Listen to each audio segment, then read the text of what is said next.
not just call. So this is webinar. Can you hear me?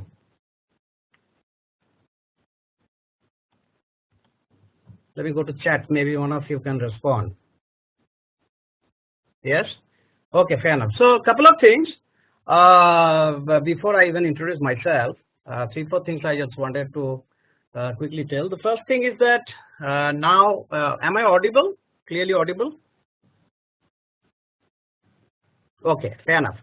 So a few things I just wanted to touch upon. First is, I think Vikram, you are on video. So I understand that if the participants are on video, the bandwidth will be an issue. So request all of you to switch off the video. And of course, audio is muted. Second point, I just wanted to make sure that you don't lose, focus. I understand when I'm doing a PPT presentation, if I have to play an embedded video, the video doesn't play directly from the PPT. So I have couple of videos, and I will have to swap back between my presentation and the video. So please hold on when I do the swap. Third is, I understand it's a sad evening for all of us, unless you are out of this country. So in any case, it is morning or evening. So I'll try to finish it as soon as possible, ideally even before 1 hour, which I have planned to have. And when you are I assume that there will be a situation when you are speaking to me. Please ensure that you unmute yourself, and immediately after you speak, you mute back. And if you think that you need not speak, but you can just communicate over the chat, please do use the chat window. Make sure that you take the option all participants in the chat window rather than panelists and others or host, because sometimes that's a mistake which you do. Okay, fair enough. Can you get going? Okay, so you might have seen the email, but nevertheless, I am Dipankar Khasnabish. I did my PGDM from Bangalore, 94-96, multiple organizations. At present, for a little over 13 years, I am with Infosys. I'm based out of Bangalore. Design thinking, as you know, is a very interesting perspective which Infosys had embraced a couple of years back. In fact, when we had our new CEO, Vishal Sikka, design thinking has sort of become part of our DNA over the years. We have trained approximately 100,000 plus of the employees, which is more than 50% of the, almost 50% of the employees. And we are trying to use it not just for client interactions or building solutions for the clients, but also for our internal discussions, internal problem solving, driving our internal thinking. And personally, I feel it is one of the most powerful tools which I have seen in my professional life. And I thought it is good to share a perspective of design thinking on a session like this. A couple of caveats. One is design thinking, if you were aware, or even if you're not aware, by the time we are done, you'll be understanding that it's a very, very interactive. It is actually a process which happens over a period of time in presence of your participants. So, and WebEx is not the best way to communicate what design thinking is. Ideally, we should be doing a physical interaction, but given the constraint, there may be certain gaps which I'll request you at the end to go through certain resources which is available on the net, as well, potentially attend some sessions if you get a chance, and familiarize yourself more of this concept. Second is design thinking is not something which it's not a magic potion. It's not something which is extremely new or innovative or which has not happened. It is a construct in my mind which is takes the best of many of the processes which we have previously used to do any innovative thinking. But yes, it has certain advantages, and I will be covering some of them in the course of the presentation. So I just wanted to share with you a video.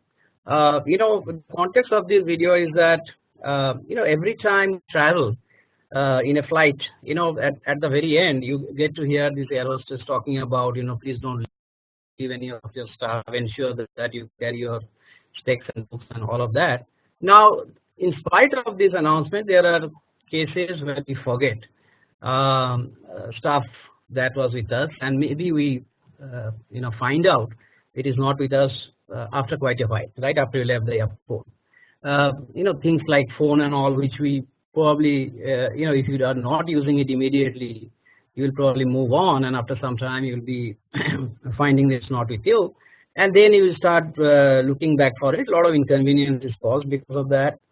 And if you can really solve it as an airline, it is something really great. It's a great customer satisfaction. So we there are many ways to solve. Announcement is one. People said that you can put some tag. We always think of technology solutions. Some said that you find out the person before he leaves the airport, or announce on the public address system. But if you think through it, most of it is not foolproof. So how do you design a system which is almost foolproof, which probably succeeds 100% of the time, and you get a very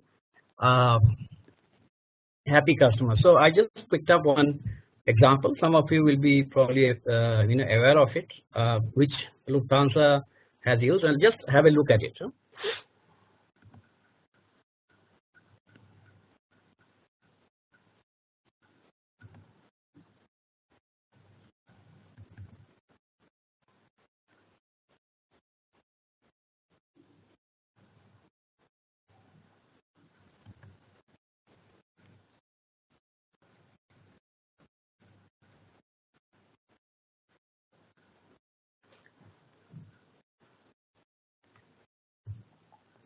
Has any of you, while we are there in the chat window, can you just respond? Any of you? Okay, let's get going. We'll come back to this. Ja, verschillende. Persoonlijk vind ik hem gewoon een aanwinst voor het bedrijf. En hij kan ook echt iets wat niemand anders kan. Het primaire doel is om gevonden voorwerpen zo snel mogelijk terug te brengen naar de eigenaar. We houden daarvoor social media in de gaten en de crew die na elke vlucht het vliegtuig checkt. Ik vind het ook wel heel erg leuk dat we natuurlijk een beetje hulp daarbij krijgen.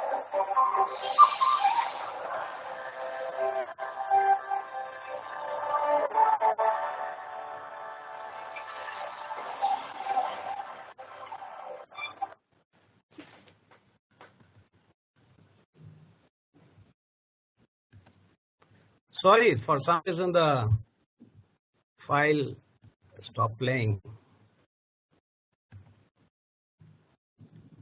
Hold on, but I think you have got the drift of the stuff anyway.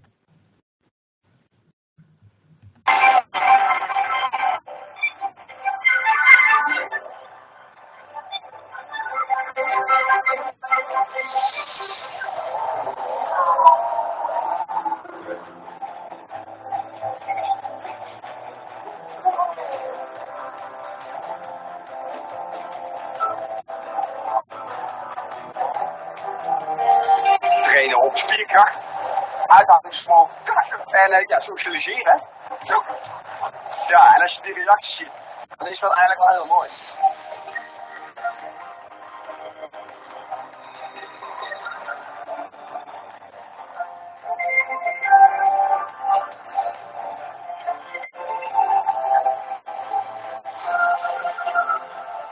Hij komt er regelmatig langs. Maar ja, ik moet ook eerlijk bekennen, ik verwen dat wel.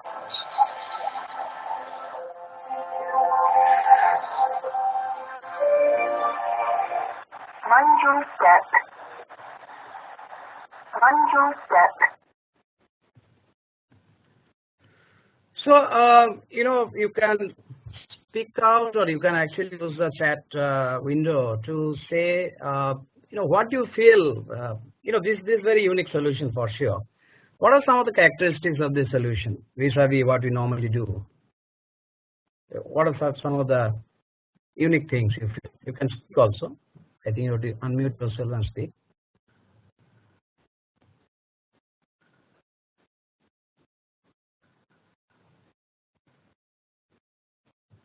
Any comment on the chat window?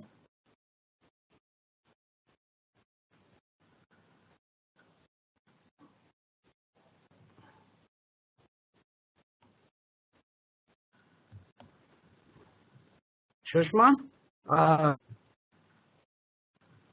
Yes, sir. Are you there? Yes, sir. Yeah, I'm here. I don't see any response. Okay, I didn't see any response from anybody, so I was just wondering. Actually, sir, they have to type it in chat window, and other words, yeah, you have to unmute them if you want to. Otherwise, they can. I have to unmute. Okay, so they have to raise their hand, right? If you want to listen from them, you have the right to unmute them, or they can send it in chat window. Just ask them to send it in chat window. Sure. Fair enough. So Vivek, can you just switch off your video? It is just popping up time to time. Okay, fair enough. So I was hoping that I'll get to see somebody's hand raised because I don't know who is going to speak. But nevertheless, coming back to this particular thing, yeah, video buffering was an issue. Voice and video not in sync. Video is not very clear, so could not go through well. The video is not very clearly visible. So should I? So looks like nobody could see it. So let me try once more. Let me see whether it is better this. Ja, ontzettend. Persoonlijk vind ik het een aanbieding voor het bedrijf. En hij kan ook echt iets wat niemand anders kan. Ons primaire doel is om gevonden voorwerpen zo snel mogelijk terug te brengen naar de eigenaar. We houden daarvoor social media in de gaten en de crew die na elke vlucht het vliegtuig checkt. Ik vind het ook wel heel erg leuk dat we natuurlijk een beetje hulp daarbij krijgen.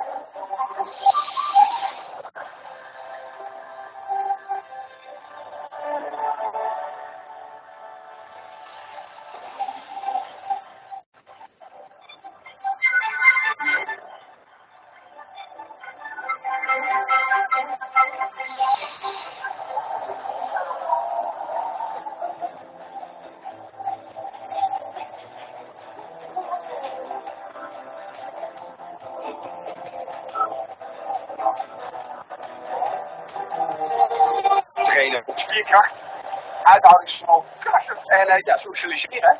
Zo. Ja, en als je die reacties ziet, dan is dat eigenlijk wel heel mooi.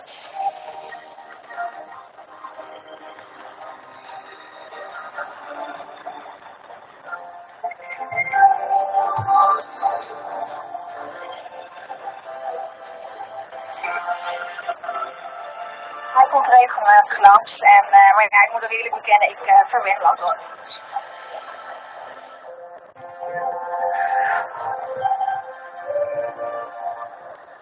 Mind your step. Mind your step. Okay. So I think video will not play. So I had a couple of videos. I will avoid that then. Not an issue. So this particular thing was, just to briefly tell you is what they did is the KLM, sorry, the Lufthansa. What they did is they,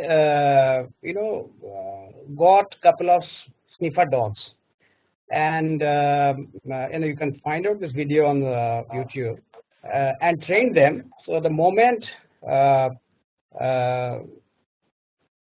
yeah, you can always see that.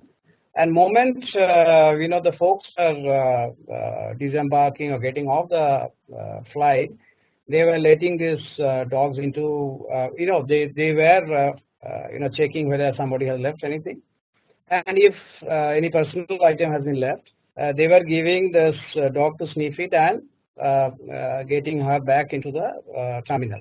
And this dog was obviously, this flight comes to a particular belt and stuff like that. So the dog was able to find out the people. Dog is able to find out the person who has left the stuff in the flight. So even before the person is out of the airport, you are able to hand over back the personal goods, and just think about the the feeling of satisfaction which you will have if you get, apart from the fact it's a very nice dog and it's very cute and stuff like that, you will really be so happy because you have not even realized that you have lost something which is very critical to you, right? And this is very simple. very low cost, right? There is a technically, it's not a technological solution like putting a tag or whatever. It eliminates, issues like somebody changing their seats and, losing something which is not the allocated seat. So it also, avoids the issue of, making announcements which nobody probably listen when they arrive at the destination. It also sort of very quick. So even if a person is coming out of the airport and did not collect his or her luggage, you are able to do it in probably few minutes. So they are able to be traced back, if not at the bell, but by the time they are on the exit door. So why I put up this particular thing on this video is, this is one of the core concepts of design thinking. Now, I have not even introduced this concept of design thinking. See, let's break down this term of design and thinking. Thinking is something which we all aware. Design is something which was, we always understood with product design, which is a very popular term, something which is physical. You design a cell phone, you design a computer. Apple's story is legendary, but increasingly people, increasingly the realization has come across the industry that design is something which is very fundamental to every aspect of our life, right? So today, if you have to design a service, it is while you have probably designed a very good product which is riding on the top of the service, for example, a phone. But you need to also make sure that the experience of the person who is buying the phone or getting acclimatized with the phone or getting a hand holding on the phone is really very good. And the people have also started understanding that the point of transaction is just one of the many things which happens when a person gets involved in a business decision or business interaction, right? For example, today if I am buying, for example, a product which is offered by a bank, right? Suppose the insurance product. It is not just sitting across the insurance agent and understanding the product, but it starts with the the realization that I need an insurance, and then you really get into this understanding of what is the level of insurance cover I need, what are the features I should be needing. Then we get into understanding what are the companies offering it, what are the options, what are the products, or what are the features. Then we understand the payout, the benefits, and then there is a whole host of process even after we buy the insurance product, right? So the entire journey, and this is another term which will be coming, that this entire journey, which is increasingly we are calling as a customer journey or a consumer journey, is something we need to be focused on, which we need to make it very positive feeling, and which need to be designed very well, right? So now designing has come into every aspect, interpersonal relationships, interaction between countries, service design, of course I talked about, product design, anything and everything which you have today, there is an element of design, the importance has come. So this concept, which is design thinking, which essentially came from this IDEO, which is one of the premier design organizations based out of Europe, was actually, they started using it, couple of decades back, and then they took this framework to Stanford. How do you spell it? Design thinking. You are talking of that? Oh, IDEO. Okay, sorry. IDEO. Okay, I have some of these references in my last slide. So yeah, so and then it was taken up by this the design studio of MIT, Stanford, and primarily it has been popularized across the world by the Stanford D School, the design school. Okay, so this so I took another example. I quickly ran two examples. How people have resolved complex challenges using design thinking. And see, for example, there is this very and again you can check it out on the net. It is a very known case study that the bunch of students from Stanford University or one of the US universities, I think MIT, sorry, came to Nepal. And one of the problem statement they had is that the incubators, which is a machine which you are seeing in, on your screen, is something which you use to keep a newborn baby immediately after their birth, to ensure that they have a good ambient temperature for 24 to 48 hours, because they have to get acclimatized to the outside environment. Now these machines are anything between $15,000 $20,000 each. And when they went to Nepal, they found that that one is that there is a dearth of machine compared to the number of childbirth, but even the machines which are there in hospital, nobody is using, because of reasons like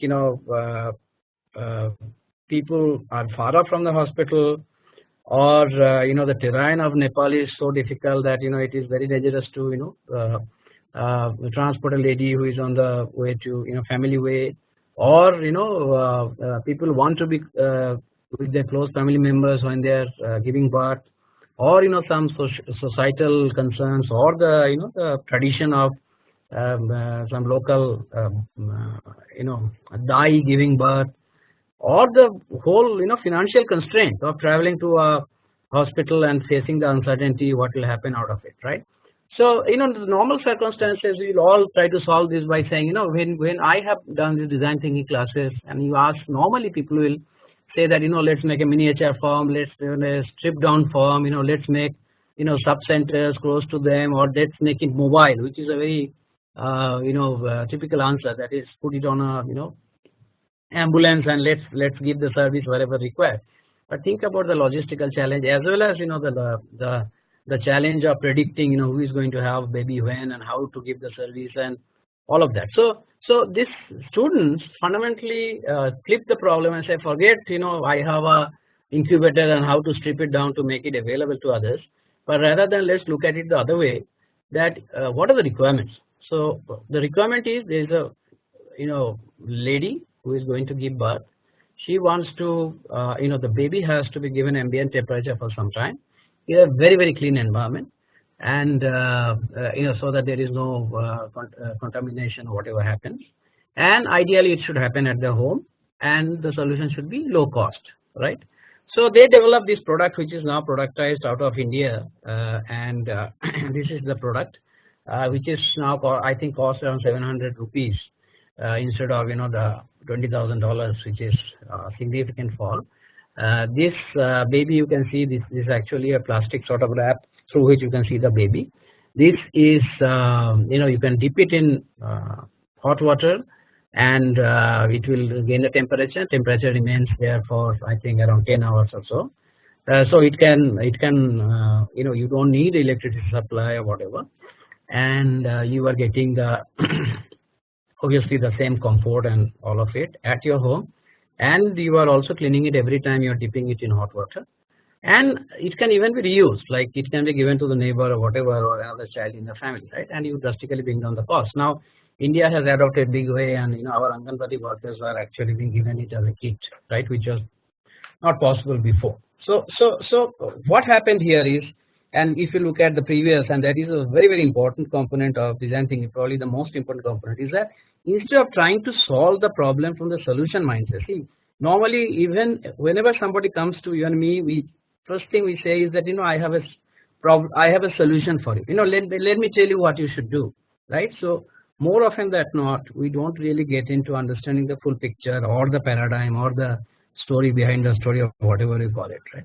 So these people, I think the one big change they did is that instead of getting into how do I strip down the product and make it cheaper, they essentially got into who is my end customer, try to understand their problem and what is that they need, and if the need can be fulfilled by something else altogether, let us do that, right?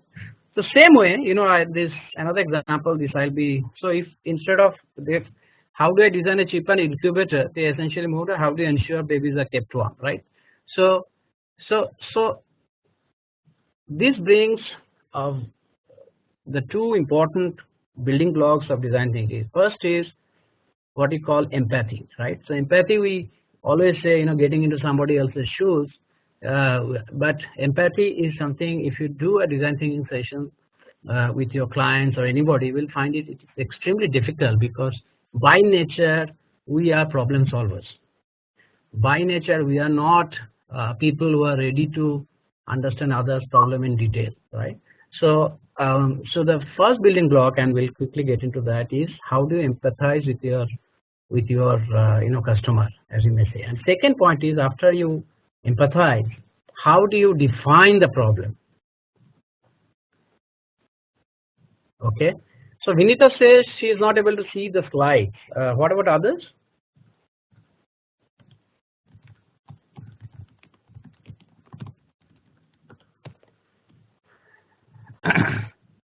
But anyway, I think the slide deck I can share with you. There's nothing much in the slide deck. Don't worry. I'm anyway speaking more, this hardly few words. Okay. And the second point, which will come back to it, is that how do you define the problem? Because we always hear these points, right? That the solution, 90% of the solution is in definition of the problem. So take the case here. What was the problem statement? If I would have given the problem statement that let's make this incubator for $100, that would have been a very different problem statement. Probably we could not have ever solved it. Then getting a problem statement that how do I keep the baby warm for 48 hours in a low cost environment which is not contaminating, and ideally at the patient's, ideally at the mother's home, right? So because the problem has been defined in a different way, the solution has been revolutionary, sigsignificantly different. So let me just give you another example. This is again, is a very interesting case. So I'll skip this human-centered design. Most of it I talked about. So this is a MRI, and if any of you have done MRI, you will know. Otherwise, also you will know that MRI is a very very scary experience to go with, right? And in fact, yesterday only I was reading an article. A huge study has been done. How to make MRI more comfortable to people, right? So MRI is one side, is a very expensive device. It is a life-saving device. You can't afford to say no to it if the doctor recommends. But once if it is a closed environment, and if somebody has claustrophobia, and many of us don't even know that claustrophobia, we have claustrophobia. It is, I have not felt it myself because I have not done it, but many people have told me that they feel like they are choking to death, right? Now this is a very interesting thing that the gentleman who designed MRI is a G engineer called Dow. You can again see his. I'm just writing his name, GE. You can see all of this in the net if you wish to. He once went to one of the hospitals, and he found that there's a small kid who came, and the moment they put her inside, she started crying uncontrollably. And so what they did is, after some time they brought her out and they sedated her. Okay, made her anesthesia and did it.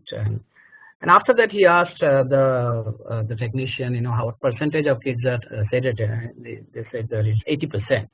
So he felt very sad, right? That he felt that I have created something so such a revolutionary product, and I felt it is saving life, but it is making life tough for so many people, especially the kids. So he went back and he started thinking. Now look at the constraints. As I said, MRI is you have to do because it's life and death situation, right? Second is whatever this you can think of. I'll put new music, or I'll put new movies inside and all, but it's electromagnetic environment which is highly sensitive to any external interference. So you cannot change the the inside, or you put some additional electromagnetic signal which will interfere with your results, right? Third is MRI is a very expensive machine. Typically in Indian context it costs 5 to 10 crores, and so you cannot replace it, you cannot junk it, and it has taken decades of R&D to arrive at this machine. So you cannot replace it tomorrow. So what can be done? That was the question. So interesting. It is a very interesting way to think through. If you are not aware of the solution, but you can so what he did is he suggested that let's create this MRI, the entire environment, into a sort of a sort of a cartoon, sort of cartoon activity based cartoon. So the technicians started dressing up as some characters, and they will come and they receive the kid, tell them a story, and the other characters will build on the story, and ultimately there will be a section in the story where it will be told that something is going to happen. You have to keep quiet and keep your eyes closed and lie down for some 20 minutes. And if you sort of open the eyes, all the charm will be gone, right? And then the kid is put in and then come out, and then she gets the award because she had been quiet for all the time, right? So if you look at it again, this is, instead of looking at how do I change the MRI machine or put some new device or change it or junk it or live with it because you can't do anything about it. This whole thing moved into how do I change the mind? Fundamentally, of course, it is scary for everybody, but for at least the kids, how do I change it so that they are the experience is beautiful and it's not scary, and they don't fear to come back again if there's a necessity. So problem statement became how do I make the MRI a pleasant experience for the kids without adding a lot of cost and changing the core functionality of the machine, right? So again, understanding the the customer, the empathy, really getting into their shoes and understanding what is their pain, and defining the problem statement very clearly. Okay, so I will spend a minute or two. I'm halfway into it. If any of you has any, okay, if any of you have any question, you can just put a note out here in the chat box. So first step, as I said, is empathize. Second is define. And once you define the problem, now if you look at many problems, and you can apply it in everywhere. For example, if you are in any of the metros today in India, one of the challenges is traffic. And if you ask what should be solved, if you go to the government, they'll be saying, oh, there should be less cars on the road. If you go to the municipality, they say that there should be more roads. If you go to the individual, they say that we should have flexible working hours. If you go to neighborhood, they say that make it one way, right? So but many times all these are done, but problem doesn't get resolved because what we don't really do is what is the real really getting into what is that we are trying to solve, right? So end of the day, we are trying to solve a problem of somebody traveling from A to B at the lowest possible time. With the maximum comfort and lowest possible cost, right? So once you do that, what we really need to do, and this is another difference between DT and other things, is that we do something called ideation, right? We bring people to the table, and here you need not really bring experts. Ideally, you should not be outdone by experts. You bring ordinary people. People who don't have understanding of the problem we are going to solve, and let ideas flow, which is unconstrained ideas. So at this point of time, we will not be looking into what is the resource situation, right? So if you look at in all of us who work in organizations, right, the first thing if anybody says anything, we say we don't have resource, we don't have people, we don't have space, we don't have money, right? So this ideation is fundamentally game changing because we say that no idea is a bad idea. So there are certain rule books, and if you, I'll share another video towards the end, which is this IDEO own video from American ABC has done a 10-minute program on them. So it talks of things like we understand the challenge first, talking to the end users who are the experts or domain guys, if you may say. Second is we sit in a table, people build their ideas, there is no hierarchy, everybody is respected, every idea is good. Idea is not to cut others' ideas but build on ideas, right? And typically in a DT session we say that you should be generating say 100 ideas, right? So the numbers we can be 100 or 50, but the reason to give a high number is that people in the just to have this 100 ideas, they will be writing, they will be more creative, and they will not be taking up things which they otherwise feel it is very stupid, right? So that's the core thing. Obviously, in the later phase when you do this prototype and testing, we'll be using the the constraints which are real life. So I have not really covered it here, but maybe I can put a slide if I don't know whether IMB circulate back the slide to the team, whoever is participating. But anyway, you can connect me directly. There is a framework which is used called DFV, D, F, and V. D, F, and V. So this is desirability, feasibility, and viability. So desirability is, of course, whether you really want to do it. Feasibility is, can you really get it done? Assuming that don't talk of the the constraint, means is it possible? So in the feasibility is that I want to build something which can go to Mars, right? So this Elon Musk program is a good example. We want to go to Mars at some time. A lot of people want to go. Desirability is there. Is it feasible? Yes. We have got the rockets. Yes, it has to be developed. We have got the protective cover. We have got the manufacturing ability. So yes, it is also feasible. Then viability is that where you put the numbers, right? You really take the economic cost of what you are trying to do and see that the benefits over is more than the cost or less than the cost. So we ultimately apply when you do the prototyping and testing the DFV framework to put in the constraints. But in the ideation phase we don't do that, because if everybody starts thinking that there is no money or there is a constraint, then the best of ideas may never come, and we will only continue to have the ideas which are already there, which is nothing new, right? Prototype is something which we actually physically do. I'll show you some photographs.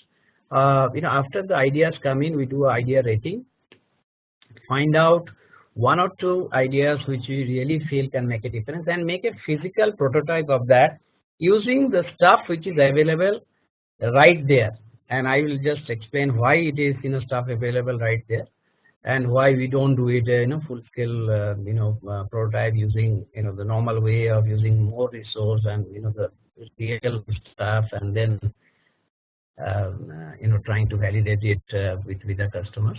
And we do testing, and in the whole process of empathizing, definition, ideation, prototype, and testing is usually done in a period of 4 to 5 hours. It's not something which goes on for 90 days or 6 months. It is done at best in a day's time. Usually in a 2 days situation, we do 2 of the 2 of the loop completed, because if you drag on and say, okay, I'll build a prototype later on and then I will take back to the testing, and then your feedback will come back, and by the time you may not have the team to either the team may not be there, or you may have lost the context, right? So that is what it is. I again am missing a very interesting video. So this is the company we are talking of, right? The CEO Tim Brown he has a book actually, and this is a definition, this sort of outline he has given. He is considered the father of design thinking. Now I have a very interesting video which I am not able to show to you. So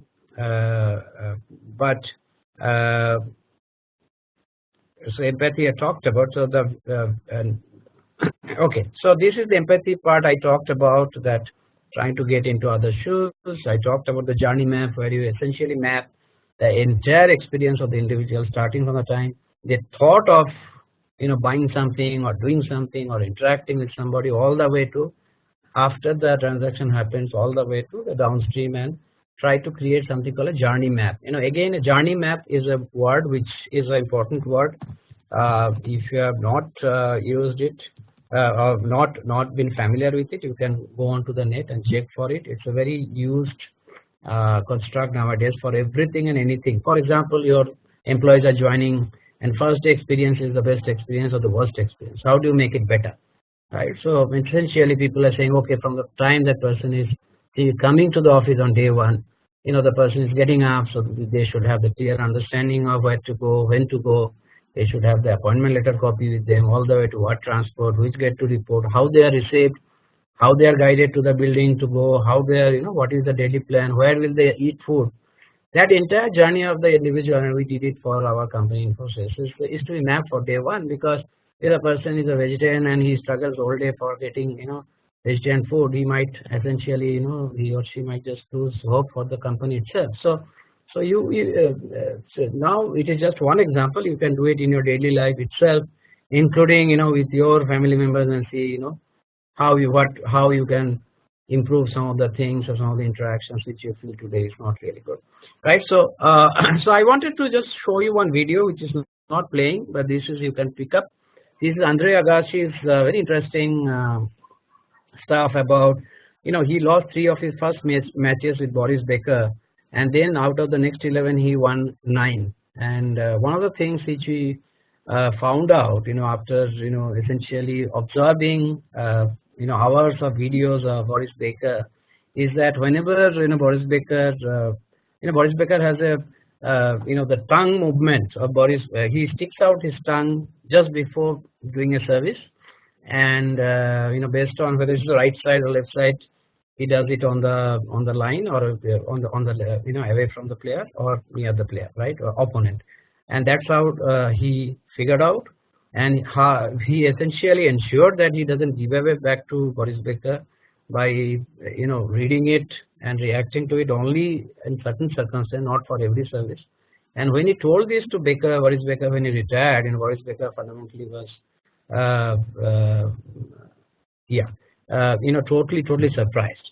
Now there is a question: do you have to go back to the empathize phase? Yes, you may have to go back, because you might find the testing which you'll do, and we'll cover it. We'll do the prototype and we'll be showing it to the customer then and there. And if the customer feedback is that it has not fulfilled their requirement, you have to go to empathy session again, because you might not have fully understood the requirement of the customer. And yes, normally you will have to do multiple iterations,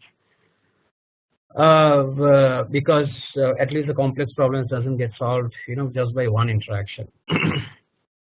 So this is the definition of the problem. There are certain standard statements. I will not get into it. Typically when you do a session, you actually define it by saying that it will be game. We are amazed to realize that fundamentally we are defining one ideal statement which defines the core issue, right? So there may be 100 things of traffic issue, including roads are clogged, or other drivers are arrogant and there are a lot of honking, but core issue that we are amazed to realize that Dipankar is every day struggling to reach his office in time and taking 1 hour to go, and it will be game changing if he can reach in, say, less than 30 minutes, right? So this is how is a construct, and how might we? This is the first stage of ideation which he talked about. So ideation is typically done. Everybody brings in 10 ideas. Right? If it's a group of 5, everybody gets 10 to 20 ideas. It is put on the the boards like this. This is typical ideation output. You put this post-its, and then people stand up and say, this is my idea, and explain, read out where there is explanation required. You do that. That is on the left side, and then on the right side, if you see, these ideas have now been rated on these 3 things. Desirability. Okay, somebody says that how AI is impacting design thinking. Okay, we'll come to that. I think, yeah, interesting question. I don't have an answer, but coming back to this. So if you see the right one, this then each of the individuals are expected to rate all the ideas from this 3 dimension: desirability, feasibility, and viability. So if it see one case, you might say the pollution is how do it will be game. We are amazed to realize that the people in Bangalore find the air very polluted. It will be game changing if we can get pristine air through the day. And then somebody writes that one idea is to minimize the vehicular movement, or everybody travels by private sector, public transport. Or somebody might say every transport which is private should be non-motorized, right? Desirability may be very high.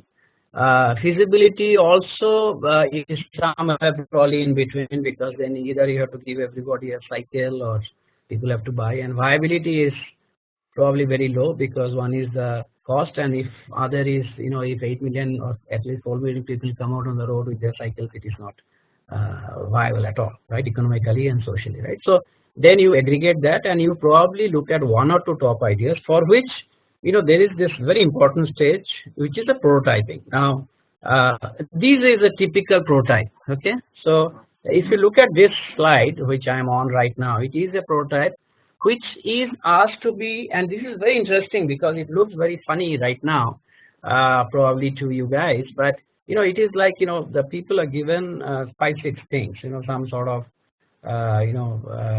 some cups and dishes and this clay and some straw and newspaper, and then they are given the freedom to probably take up anything in the room which is available and which is probably not going to destroy anyway the room per se, and use them to create a physical or a visual representation of their idea, okay, the solution idea. So this is an example, the next one, and these two, for example. So this one, for example, this is inventory management, and they talked about inventory management should have a central database. It should have, this is one of the clients for us in Starlight, which it did for, and there should be a real-time data flow, and there should be empowering of addressing the, what is that, of energy delivery. Okay, this I was not able to recall, but nevertheless, it is fundamentally a physical structure which has been created for the head office. So when you look at it, you get a sense of how the solution is going to work out and what are the sort of resources you have to bring in. Now this is the first level, and then obviously you have to put a cost to it and check it vis-a-vis the benefits. But this is a very, very important thing.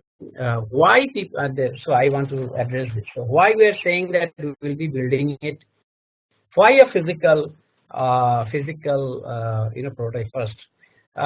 Two reasons. One is, once you do it physical prototype, your thoughts become refined. You actually get to see a sense of how things are moving. If you see both of these, there are a lot of arrows, which means that how the data is moving, or how the people are moving, or how the resources are moving. Second is, it is something which you can present to your customers, and that is the immediate next step, by saying this is my idea and this is what I want to do. Okay, why it is being done with available resources? Because if you really look for the right resource, like for example, if you have to, instead of, if you see this left side, if you are having this straws which are like your plants or something like that, and a green corridor, whatever you can say. If you really have to do something, a scale model or actual physical model, you will have to wait. It will become costly, and more often than not, when people do a pilot by spending money, they become very attached to the pilot. So most organizations, you will find things which are not working also are going on because somebody has invested time and money and they want to make it happen at any cost. So if you do it quickly and if you do it with available resource, you will not be attached, and if you have to change it, you can change it immediately, right? So it is building a philosophy of ability to change if it is not working. Also, it brings a philosophy that there are enough resources around us. See, the whole mindset of we don't have things so we can't do is actually challenged here. So the idea is for us to look around and see and find resources. See, if you look at even my organization, most of the time you'll find people say, oh, I don't have people who know artificial intelligence, as somebody has written already, or I don't have people who knows Java, I don't have people who don't know SAP. And if you go to a manufacturing plant, they will say, I don't have components, I don't have suppliers.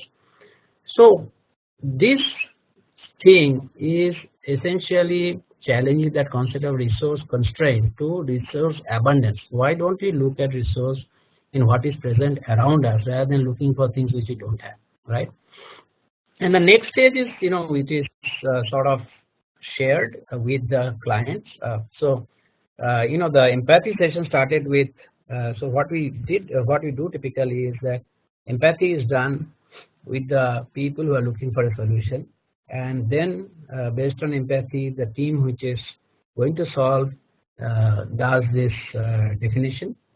Then they present once to the team who has brought the problem to say this is how I am defining a problem. Does it make sense? Then they make the problem solvers do the ideation. Then they using the DFD framework, they do the prioritization. Then again it is shown back to the customers saying that this is idea we are going to work on, 1 or 2 ideas, do you think it makes sense? And the customers are saying fine, it makes sense, or there may be some refinement and all that happens. Then they build the prototype, show it to the customer. So this is a presentation which is being done to the customers for whom we are solving the problem, and say this is the broad contour of the solution. And if it works, it works. It doesn't work, yes. The question is that yes, we'll go back and we'll again do the empathy, because probably we have not even understood the entire problem or there are certain gaps, right? So the circle will be the iteration that will happen couple of times. I am done with my presentation per se. I had one more link which I will one of you can check, ADC IGO, I think if you can post it, it will be there. Somebody asked me recent digital trend AI impact in design thinking. Now, this is where this is my answer. I have limited understanding of AI to comment, but design is something which is upstream process. Design thinking. Design thinking is fundamentally to define your problem in a way which incorporates understanding of the customer's pain points or emotions or whatever you call it the best way. Okay. Now, so design thinking is the upstream process. Now, when you are suppose your solution comes that we should have a, say for example, there is this credit card fraud, and somebody says one of the ways to do it is to create a high performance compute environment, and we'll be using artificial intelligence, which will fundamentally gain intelligence over a period of time incrementally to find out patterns and identify people who are not just credit card frauds, which you already know, but looking at their behavior, we can predict who will become credit card frauds in future, right? Now, when that comes and you say I will use the artificial intelligence, then you have to really look at it, desirability, feasibility, and viability. So obviously, desirability nobody will question. If you tell any bank that boss, I'll find out whoever is your potential threat, they'll be happy. Feasibility is, do you have that level of competence, or is that technology already available? If it is not available, still being developed, how much time it take, and does it going to address my solution right now, because that is the challenge right here and now. Viability is of course the cost part. So I can only look at that way. I think yeah, there is nothing in my screen to show, so it is blank. Yeah. This is the resource you can write down while I speak. Now, so that is so AI in my mind is a downstream thing which will be required to once we come up with a problem definition, ideation, and we are trying to build a prototype. The prototype can have a physical or a digital inner component, and AI can be one of that. And obviously, it has to go through the DFD framework to see whether it is viable or not, whether it makes sense or not. Now, the other question I have is what is the relation between Agash's video and DT? Yeah. So one of the things which he said is, if you recollect, we said that getting into somebody else's, so there is no direct relationship, but it is an example of keen observation of your client. So in this case, obviously, if Agashi would have gone and told Boris Becker that I want to defeat you and I want to sit and do an empathy session with you, it was not feasible. Which is probably so what he did is that instead of that he tried to essentially look at his, if you may if I may loosely use the word, the customer journey. So what does Boris Becker do from the time he takes out the ball from his pocket to bounce it twice to the time when he throws it up and hits it with the racket, and then what he is doing really, right? So this is a very common technique everybody use, for bowlers, for footballers and all, and he did that. He essentially mapped the emotional and physical journey of Boris Becker from the time he starts preparing to serve to the time he serves, right? And based on that, he resolved it. So I have taken it as an example of acute observation. So many times, when you try, like there is a story of Akio Morita, right? He was asked that, how did you come up with Walkman much before these Apple products? Walkman was a wonder product. He said that, if I would have asked people what do they want, they would have never been able to tell they need Walkman. So I actually understood the need by observing people's discomfort, right? People are standing in corners of the road or whatever and listening to music, but they are not able to carry music with them. Same way, many a times empathy may not necessarily be something which you do physically with people. For example, if you have to design something for the kids, toy companies, right? They cannot get a lot of feedback from the kids. So you have to essentially do the observation, very intent observation, which is also empathizing with the individual in a way, right? Because you are trying to get into their lives. So that is the connect with the empathy and my video example. Anybody could find the video of this thing, IDEO design thinking ABC, or otherwise I'll give ABC. Hold on, yeah, this is what it is.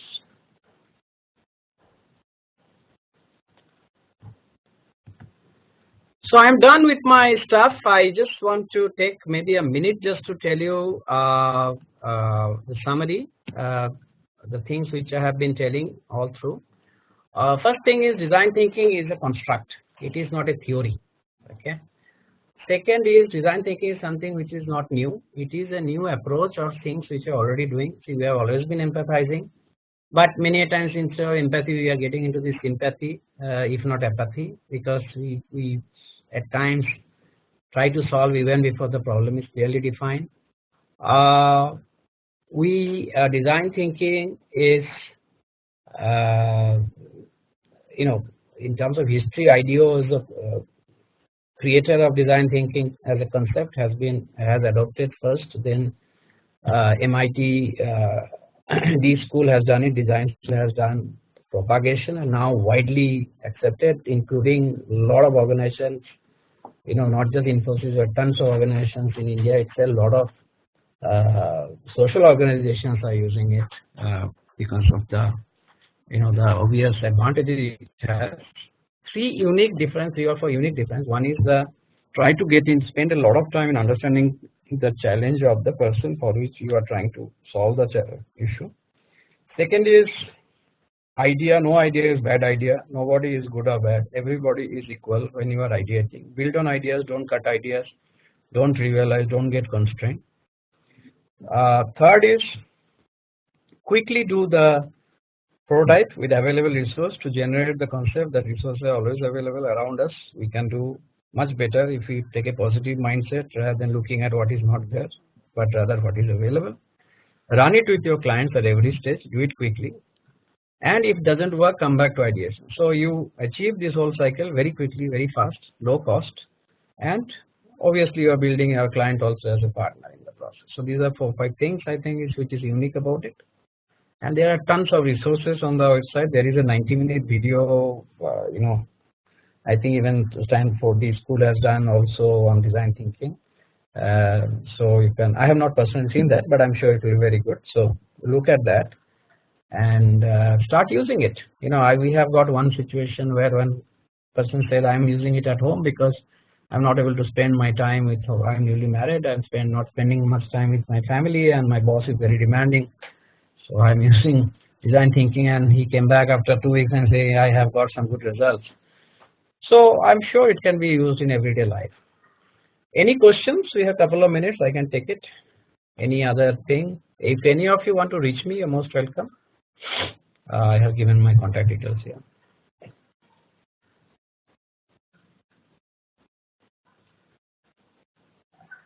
Sorry, the videos didn't work out, so you please see them. That you don't miss. So I think all of them has been given. Just have a look, and especially the last one on IDO. UI design for applications. Of course, it is. It is. UI design. The first step is to understand your customer requirements. It is very intrinsic to that. In fact, one of the areas where it will be used, and which we have used also. I personally have used for one of the clients in India. Is a very large client for us. Is UI. Because fantastic actually, UI is nothing else. So typically, if for the benefit, typically people move their eyes 10,000 times for an 8-hour work shift, and UI, good UI design can actually bring it down to few thousand movements, which means you'll be more protective, more attentive, and you can focus better. Output will be better. And the first step is to understanding the challenge. Right, for our customer's challenge, which is empathy. The existing portfolio products invested in inertia on grounds of design thinking, inertia for grounds of inertia. Yes, it can be. I think that more than the products, today what are the products are there?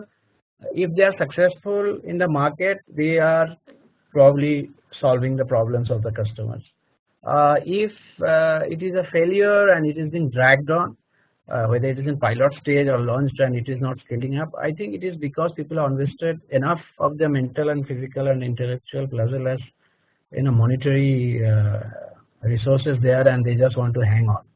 So one good way of avoiding that is to revisit, maybe use a DT session, take your customers together. DT we have done for a client who brought in their client, and together they actually develop something which now they have filed for IP. So it is so powerful. So do it with your customers, and since you are doing it with your customer, there is no mental, you are not constrained by the fact that my idea is inferior or superior to you.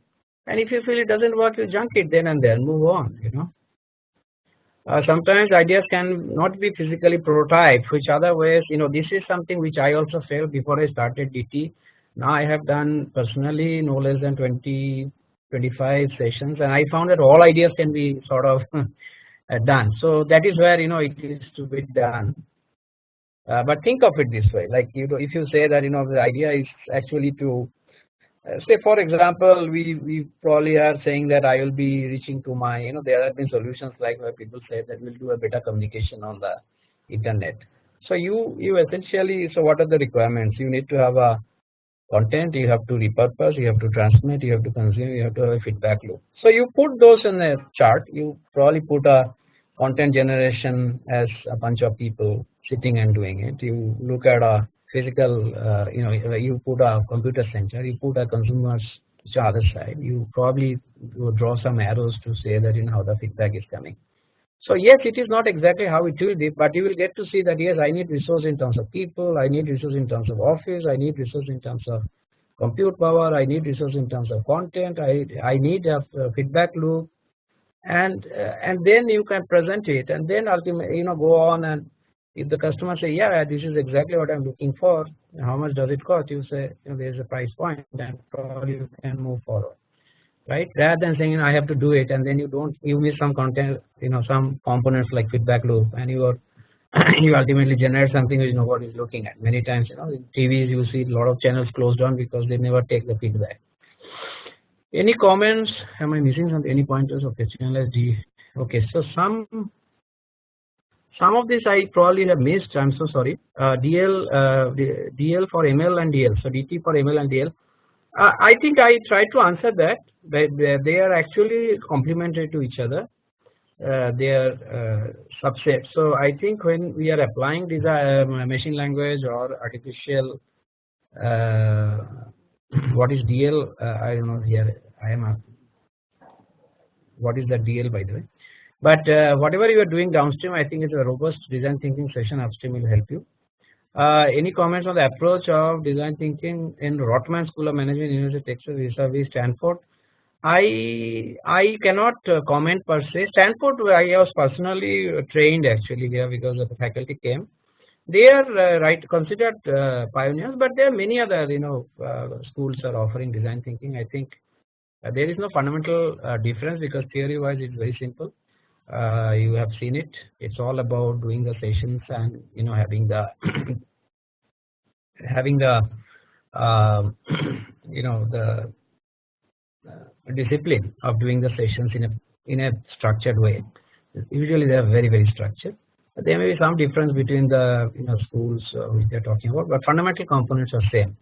They all drew from this idea anyway.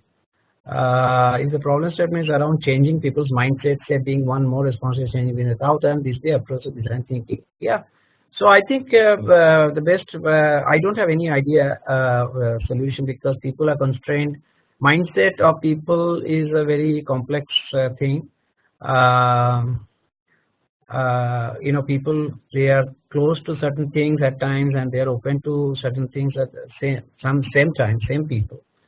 So probably the best way is to start with empathy as to why somebody is not ready to change, and find out. For example, if IT industry, I can give an example that we have previously had a lot of issues of people complaining that women are not available after 6 o'clock, or they are very constrained to work long hours, and we found that one of the biggest problem which is not that we found out, the organizations appreciated the fact that more often than not they have to take care of the kids, and then we started this creche facility, direct transmission of from the creche to the mother, and the transport back and stuff like that.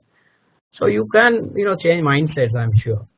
Okay, management consulting client is regularly involved during the entire project. Is it correct to say management consultant is already using DT? Yes, of course. Yeah. It's integrated. It's an offering by itself. I am a management consultant by the way. Simple yet powerful thoughts. Design thinking. Roger Martin, Rotman School of Management, talked about process institute to heuristic algorithm.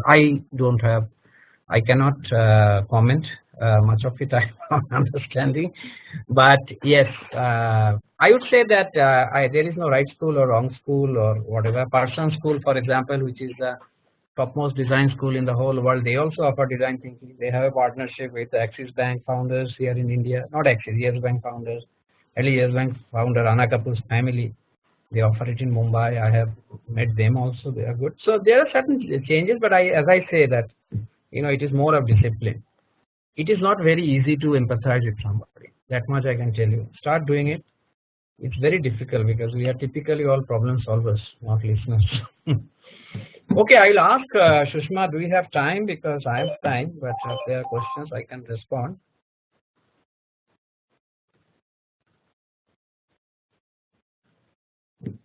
Or do we close? Or Sushma, are you there? I think I have to unmute her.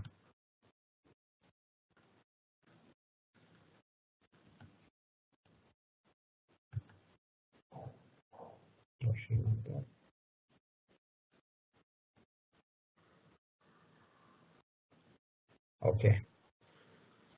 Okay, so I am pretty much done. If I'll go back to my chat window and see.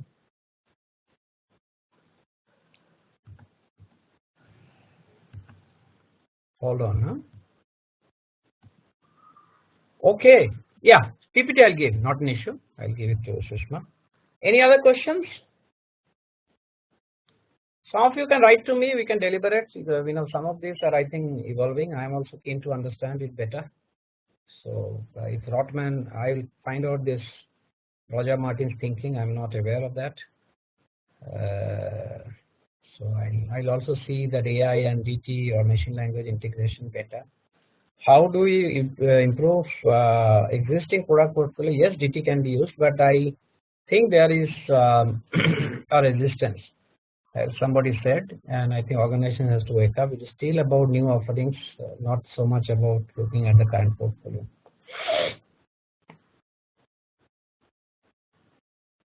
So do we close? Is Sushma there? Or let me just check with the team.